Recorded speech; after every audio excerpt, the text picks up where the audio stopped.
Dan jumpa lagi bersama saya di channel ini. Pada kesempatan kali ini saya akan membahas terkait dengan salah satu faktor penting atau salah satu hal penting yang bisa membuat sebuah aset kripto itu ya viral, booming, dikenal ketika memasuki market ataupun sebuah exchange nantinya. Nah, faktor apakah tersebut yang dimaksud? Tetap stay tune di channel ini sebab sesaat lagi saya akan membahas terkait dengan salah satu faktor ya Bapak Ibu teman-teman sekalian. Salah satu faktor, ada sejumlah faktor namun ini merupakan salah satu faktornya saja. Jadi tetap stay tune di channel ini sebab sesaat lagi saya akan membahas terkait dengan hal tersebut. Namun sebelum itu perlu saya ingatkan kepada Bapak Ibu teman-teman sekalian, bagi Anda yang menyukai konten ini jangan lupa untuk dukung selalu channel ini dengan cara klik tombol subscribe, like, and share agar saya bisa terus hadir ke hadapan Bapak Ibu teman-teman sekalian untuk memberikan informasi-informasi yang ter-up to date dan juga edukasi-edukasi yang bermanfaat. Baik, kita langsung masuk kepada pembahasan kita.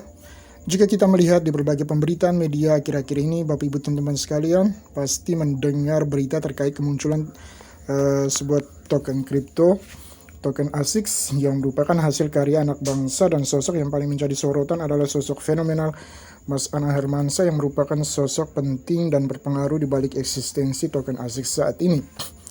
Dan terkait pemberitaan mengenai pelarangan token ASICS tersebut, ternyata hal tersebut sudah diklarifikasi dan semua sudah clear, sudah jelas.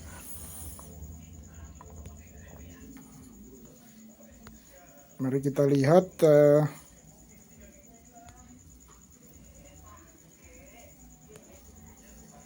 terkait klarifikasi. Ya, jadi dari pihak Bapepti mengatakan cuitan yang disampaikan Bapepti melalui akun Twitter terkait token ASICS adalah kesalahpahaman saja ya Bapak Ibu teman-teman sekalian.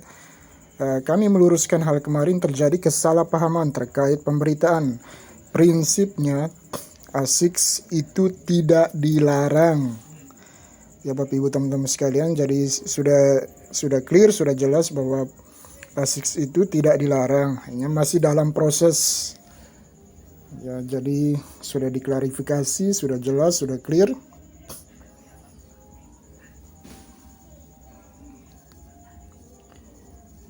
Ya, kita lanjutkan dan kita ketahui bahwa sosok dari Mas Anang Hermansyah ini adalah salah seorang musisi besar tanah air yang kita kenal hebat dalam melahirkan karya-karya musik ataupun lagu yang fenomenal. Dan salah satu lagu favorit saya dari Mas Anang Hermansyah adalah Biarkanlah.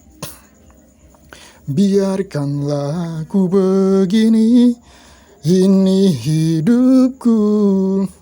Biarkanlah ku begini, ini jalanku. Ini duniaku. Jadi itulah sepenggal lirik dari lagu Biarkanlah. Ini kalau mendengarkan lagu ini saya teringat masa-masa kecil di era awal-awal tahun 90-an. Kalau tidak salah sekitar 1992 dirilisnya lagu ini. Kalau tidak salah. Ya. Jadi baik, kita lanjutkan. Jadi dalam kaitannya atau dalam hubungannya dengan jadi bagi para pioneers Pi Network, dalam kaitannya dengan Pi Network, saya ingin memberikan pencerahan atau pemahaman kepada pioneers Pi Network sekalian yang sekarang ini juga sedang melakukan penambangan koin Pi Network, adalah bahwa faktor sosok di balik sebuah aset kripto itu juga merupakan salah satu faktor pendukung yang tidak bisa dipungkiri pengaruhnya dalam dunia kripto. Jadi kita lihat saja bagaimana antusiasme publik terhadap token ASICS ketika muncul di awal tahun 2022 ini. Animonya begitu luar biasa. Bahkan ada sejumlah artis papan atas tanah air juga sudah melakukan investasi di token ASICS, antara lain Judika, Ariel Noah, dan beberapa artis lainnya. Dan kemarin sore di Berita TV One juga kita melihat ada wawancara dengan artis Kevin Aprilio terkait token ASICS. Dan Kevin Aprilio sendiri sudah berinvestasi di token ASICS kurang lebih 100 jutaan. Ini luar biasa positif untuk perkembangan dunia kripto di Indonesia. Sebab selama ini, jadi kehadiran token ASICS ini luar biasa positifnya untuk perkembangan dunia kripto di Indonesia, Bapak Ibu teman-teman sekalian. Sebab selama ini kita melihat bahwa Indonesia hanya seperti menjadi lahan atau ladang empuk untuk pasar kripto bagi orang-orang dari luar negeri atau para developer kripto dari luar negeri untuk memperkenalkan atau memasarkan koin atau token kripto buatan mereka.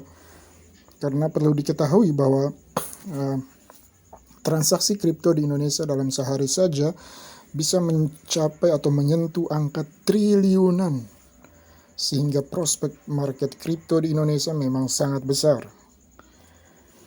Terkait dengan Pi Network, jika kita melihat atau memantau grup-grup edukasi baik di WhatsApp ataupun di Telegram, ada Pioneers Pi Network yang sering mengatakan bahwa banyak Pioneers Pi Network yang mengatakan jika koin Pi harganya bagus di mainnet terbuka nanti, maka banyak Pioneers Pi Network yang akan menjual koin Pi miliknya. Namun mereka balik bertanya, lalu kira-kira nanti jika kami menjual, kira-kira siapa yang ingin atau mau atau hendak membeli koin Pi? Nah, ini pertanyaan yang terdengar sederhana, tapi sangat kritis bagi para pemula di dunia kripto. Jika melihat pertanyaan semacam ini, hal pertama yang patut kita perhatikan ketika ada sebuah tawaran bisnis, apalagi dalam bisnis dunia kripto, maka hal pertama yang perlu kita perhatikan adalah siapa developernya atau siapa pengembangnya. Hal ini dirasa sangat penting sebab kenyataan di lapangan masih banyak pelaku dunia kripto, terlebih khusus para pemula. Mereka terkadang gabung atau dengan sebuah bisnis karena faktor ikut-ikutan saja, mumpung lagi viral, mumpung lagi booming, tetapi mereka lupa memperhatikan salah satu hal penting yang harus diperhatikan adalah siapa developernya. Terkait dengan developer, dan nanti akan ada hubungannya dengan jawaban atas pertanyaan jika kita menjual koin Pi, siapa yang akan membelinya? Pertama-tama, saya ingin mengajak pola pikir kita untuk beranjak dari ruang berpikir yang sempit menuju ke samudera lepas. Jadi perlu kita ketahui bersama bahwa seorang Nicholas Kokalis yang merupakan sosok di balik koin Pi Network ini alias developer Pi Network ini bukanlah orang sembarangan dalam dunia kripto dan blockchain. Dr. Nicholas Kokalis adalah pasca doktoral di bidang ilmu komputer di Universitas Stanford, di mana ia melakukan penelitian dalam komputasi sosial dan saat ini mengajar kursus merancang aplikasi terdesentralisasi blockchain. Nicholas Kokalis memiliki keahlian dalam merancang aplikasi sosial viral yang telah menarik lebih dari 20 juta pengguna dengan tingkat keterlibatan dan retensi yang sangat baik, dan menerima penghargaan Facebook Foundation pada tahun 2009. Dia adalah anggota tim pendiri StarX, komunitas pengusaha nirlaba dan pedal gas untuk anggota Stanford Alliance, di mana ia menjabat sebagai Chief Technology Officer dari 2010 hingga 2018. Ia meraih gelar sarjana di bidang teknik komputer dan gelar master dalam ilmu manajemen dan teknik dari Universitas Stanford. Sebelum mengimplementasikan proyek Pi Network, Nicholas Kokalis telah bertahun-tahun melakukan penelitian tentang cryptocurrency. Selain kegiatan profesional, Nicholas Kokalis juga CTO StarX, dana yang mendukung mahasiswa Stanford untuk memulai bisnis.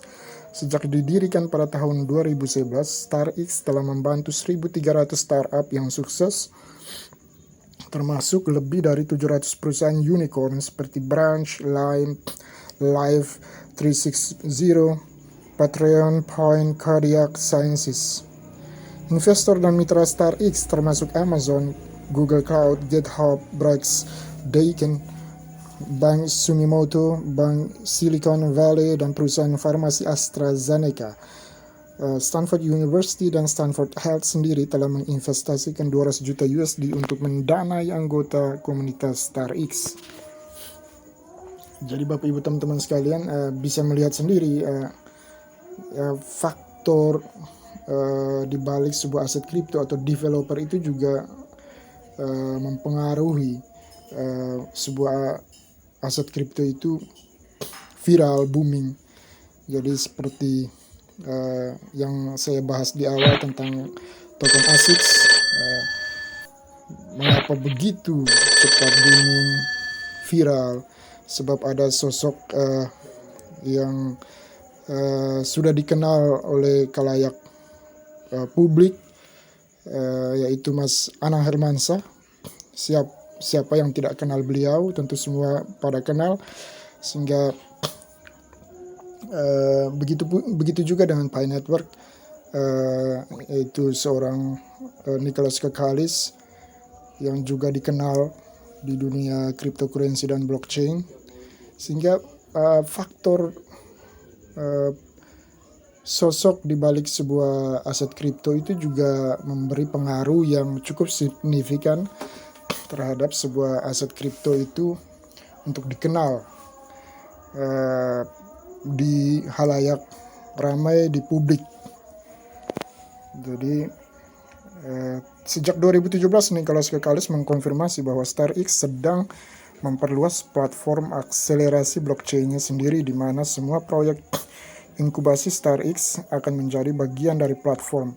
Di masa depan, Pi Network akan menjadi mata uang virtual yang dibuat untuk ekosistem StarX. Jadi Bapak Ibu teman-teman Pi Network sekalian bisa membayangkan jadi bagaimana pengaruhnya sosok seorang Nicholas Kakalis di dunia cryptocurrency dan blockchain. Jadi selama kurang lebih 8 atau 9 tahun Nicholas Kakalis menjabat selaku Chief Technology Officer di StarX. Jadi kita ketahui bahwa sejak didirikan pada tahun 2011, StarX telah membantu 1.300 startup yang sukses, termasuk lebih dari 700 perusahaan unicorn. Jadi bisa dibayangkan 700 perusahaan unicorn. Jadi saya ingin mengajak kita berpikir lebih jauh bahwa bisa dibayangkan bagaimana faktor koneksi antara sang developer dari sebuah aset kripto dengan lingkungan sekitar atau lingkungan pergaulannya itu juga sangat berperan penting untuk perkembangan aset kripto yang dimilikinya. Jadi faktor koneksi. Jadi kalau di token ASICS ini kita lihat bagaimana pengaruh seorang sosok besar seperti Mas Anang Hermansyah. Jadi kita lihat begitu banyak. Padahal token ASICS ini baru muncul di awal tahun 2022 ini, namun begitu luar biasa animo masyarakat, antusiasme masyarakat terhadap token ASICS ini. Jadi kita lihat mereka melihat kalau kita menonton di berita TV One kemarin sore, wawancara dengan Kevin Aprilio yang juga sudah berinvestasi di token ASICS. Kevin Aprilio mengatakan ketika ditanyai apa yang membuat seorang Kevin Aprilio mau berinvestasi di token ASICS. Lalu Kevin Aprilio menjawab, ya karena saya melihat faktor dari sosok yang berada di balik token ASICS, yaitu Anang Hermansyah. Jadi kita bisa melihat bagaimana faktor sosok yang berada di balik sebuah aset kripto itu juga memiliki pengaruh yang cukup besar. Begitupun juga saya ingin menyampaikan juga kepada para pioneers Pi Network bahwa bagaimana kita melihat sosok dari Nicholas Kakalis ini. Beliau punya koneksi yang begitu luas, kurang lebih 8-9 tahun menjabat selaku CTO atau Chief Technology Officers dari StarX.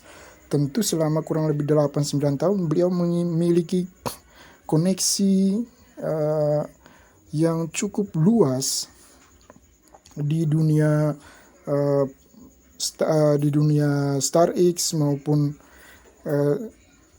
cryptocurrency dan blockchain.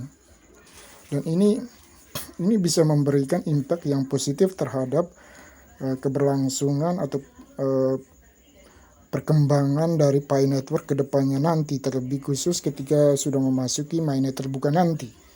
Bisa dibayangkan 1.300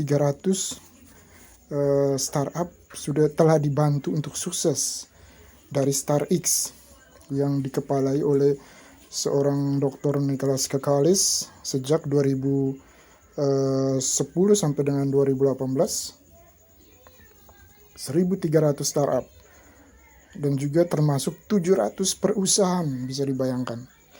Jadi bagaimana koneksinya begitu luas dari seorang Dr. Nicholas Kakalis ini. Jadi beliau memiliki banyak koneksi, teman-teman, kolega, bisa dikatakan seperti itu. Jadi sampai di sini kita bisa melihat bahwa banyak perusahaan-perusahaan besar ternyata berada di belakang proyek Pi Network yang tidak diketahui atau bahkan tidak disadari oleh banyak orang, termasuk para pioneers Pi Network sendiri.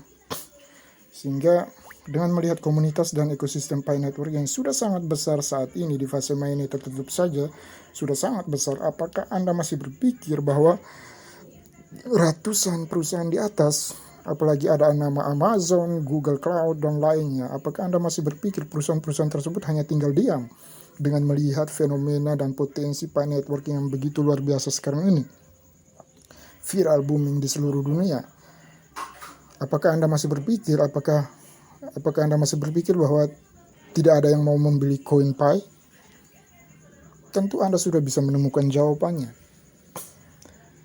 Jadi ini sedikit mungkin bagi para pioneers Pi Network yang mungkin masih samar-samar selama ini, seringkali bertanya-tanya namun belum menemukan jawaban.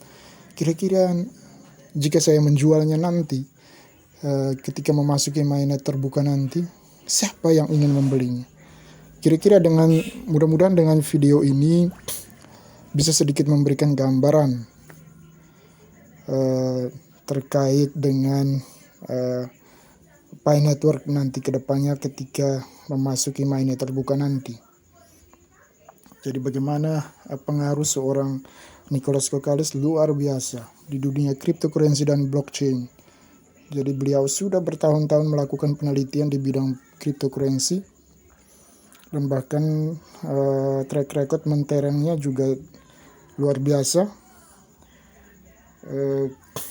di bidang cryptocurrency dan blockchain, sehingga beliau tentu memiliki partner,